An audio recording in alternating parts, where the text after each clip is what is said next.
শহরে যে জাতীয় প্রজাতন্ত্র দিবসে 480 মিটার ফুট যে ভারতীয় জাতীয় পতাকা যে র্যালি আপনারা সকলেই দেখছেন। তাই জাতি ধর্ম বর্ণ অপাবর জনতা সকলকে উদ্দেশ্য করে বলে আমরা এই র্যালিতে অংশগ্রহণ করে আজকের ভারতবর্ষের প্রজাতন্ত্র দিবসকে সঠিকভাবে আমরা উদযাপন করে চলি। আজকের এই দিন একদিকে যেমন আমাদের দুঃখে অপর দিকে আজকে 26শে জানুয়ারি আমাদের যে প্রজাতন্ত্র দিবস, আমাদের যে কনস্টিটিউশন, সেখান থেকে আমরা স্বাধীন পেয়েছিলাম। ডক্টর বি আর আম্বেদকরের নেতৃত্বে গঠিত হয়েছিল 1950 সালে।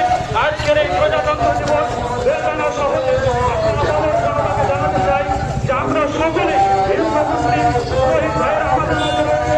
আজকে আমাদের মুসলিম